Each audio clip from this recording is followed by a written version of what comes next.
गुरुदेव के लिए कुछ भी कर देने की हिम्मत, यदि इतना हमारे अंदर आ जाता है, परिस्थितियां तो प्रतिकूल होती हैं। परिस्थितियां किसके लिए अनुकूल हुई हैं? भगवान के लिए अनुकूल नहीं हुई, भगवान राम के लिए नहीं हुई, गुरुदेव के लिए नहीं हुई, किसी के लिए नहीं हुई। परिस्थितियां अनुकूल नहीं होती, आदमी को मनस्थिति को अनुकूल करना पड़ता है। ताकत हमारे अंदर आ जाती है तो श्रद्धा आ जाती है। दूसरी जो चीज़ दोस्तों, हम लोग यहाँ पर आए हैं और गुरुदेव के जीवन का जो मूल केंद्र रहा वो साधना रही। हम लोग देखें तो गुरुदेव के जीवन का जो मूल आधार है वो निरंतर की तपस्या, निरंतर की साधना। अंत के 5 वर्ष भी गुरुदेव ने अहर्निश साधना में लगाए। और हम लोग गायत्री परिवार का अंश और अंग बने ही इसलिए हैं कि हमारे जीवन में साधना आ सके। जो मनुष्य का जीवन है सौभाग्य भी है और संभावना भी है। इसके अंदर दो, तो ऐसा समझ लीजिए कि एक कमरा है जिसके 2 दरवाजे हैं। एक दरवाज़ा तो उस तरफ को खुलता है जिस तरफ से रावण, दुरासंध, एक से एक बढ़कर के बुरे लोग, हिटलर, मुसोलिनी, हिरण्यकश्यप, ऐसे लोग निकल करके आते हैं। एक दरवाज़ा तो बुराई की तरफ खुलता है। पतन, पराभव, पाप, बुराइयाँ सारी की सारी उस दरवाजे से आती हैं। और एक दरवाज़ा भगवान की ओर खुलता है। उधर का दरवाज़ा खुल जाए तो फिर हमारे अंदर के ऋषि को, मुनि को, देवता को, सिद्ध को, महात्मा को जागते देर नहीं लगती। और वो दरवाज़ा यदि खुल जाता है तो गुरुदेव ने उसका नाम दिया है मनुष्य में देवत्व का उदय और धरती पर स्वर्ग का अवतरण। इंसान वही रहता है। उसकी चेतना यदि विकृत हो जाती है तो फिर उसका जीवन भूल में, भ्रम में, भ्रांति में बदल जाता है। दिखने में तो वैसा ही है, आकृति वैसी की वैसी है। ऐसा नहीं है कि आप रावण को उठा लो, ऋषि को उठा लो तो दिखने में कोई अंतर है। चेहरा वही है, आंखें वही हैं, सब कुछ वही है। अंदर की चेतना बदल गई है। अंदर की चेतना यदि विकृत हो जाती है तो आदमी प्रेत, पिशाच, राक्षस बन जाता है। और अंदर की चेतना यदि पवित्र हो जाती है, व्यक्तित्व परिष्कृत हो जाता है, भावनाएं आदमी की प्रकाशित होने लगती हैं, चिंतन उत्कृष्ट हो जाता है, तो उसी व्यक्ति के अंदर आपको गुरुदेव के दर्शन होने लगते हैं, विवेकानंद के दर्शन होने लगते हैं। व्यक्ति वही रहता है, व्यक्ति वही है। उसके अंदर, उसकी चेतना के अंदर देवत्व आ गया है। और हमारे अंदर के देवता को जगाने की जो प्रक्रिया है दोस्तों, साधना के माध्यम से संपन्न होती है।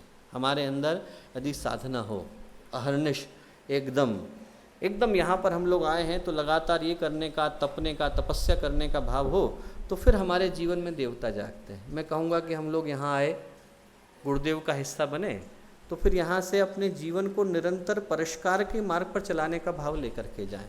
1981-82 में पूज्य गुरुदेव ने एक पुस्तक लिखी थी, यदि आप लोगों को मिल सके तो जरूर लेकर के जाइएगा। आंतरिक कायाकल्प का सरल एवं सुनिश्चित विधि विधान, कि हर व्यक्ति अपने जीवन को अंदर से कैसे बदल सकता है। गुरुदेव ने कहा बाहर से नहीं, बाहर से तो कालने में भी रूप बदल करके आता है, बाहर से तो रावण भी आता है तो ब्राह्मण का भेष धर करके आता है, बाहर से तो आदमी बदल जाता है, बाहर से कपड़े बदल लिए उससे आदमी अंदर से थोड़ी बदल गया। अंदर से जब बदलता है तो जीवन बदलता है। अंदर से बदलने के लिए जिस माध्यम की आवश्यकता है उसका नाम है साधना। हम लोग यहाँ पर आए हैं तो एक भाव लेकर के जाएं कि जीवन में नवरात्रि की साधना, चंद्रायण की साधना, निरंतर एक के बाद एक दूसरी साधना हमारे संस्कारों का परिमार्जन करने के लिए, हमारे जीवन का परिष्कार करने के लिए कैसे हमारे व्यक्तित्व का अंग बन सकती है, लेकर के जाएं। श्रद्धा को लेकर के जाएं, साधना को लेकर के जाएं। और तीसरी पुकार प्रज्ञावतार की है दोस्तों, कि लोगों की बुद्धि सुधरे।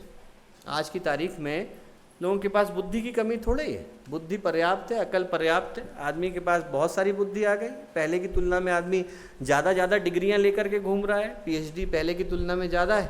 पर उस बुद्धि का उपयोग क्या करता है आदमी? बुद्धि का उपयोग जो है भ्रष्टाचार के लिए करता है, बुद्धि का उपयोग जो है गलत काम करने के लिए करता है। कम बुद्धि है तो आदमी मंदिर के बाहर खड़े होकर के चप्पलें चुराता है। ज़्यादा बुद्धि हो गई तो देश बेच करके चला जाता है। आदमी के पास बुद्धि ज़्यादा हो गई तो ऐसा नहीं है कि वो देश के भले के लिए कर रहा है। आदमी के पास बुद्धि ज़्यादा हो गई तो उतना ही बड़ा षड्यंत्र कर रहा है, उतना ही बड़ा स्कैम कर रहा है, उतना ही बड़ा घोटाला कर रहा है। बुद्धि से सिर्फ इतना हुआ है कि आदमी के पास घोटाले करने के, भ्रष्टाचार करने के नए नए तरीके निकल करके आ गए। उस बुद्धि को सुधारने की आवश्यकता है। हमारे YouTube चैनल शांति कुंज वीडियो गायत्री परिवार को सब्सक्राइब करें एवं बेल आइकन जरूर दबाएं ताकि गायत्री परिवार की विभिन्न गतिविधियों की जानकारी आपको मिलती रहे।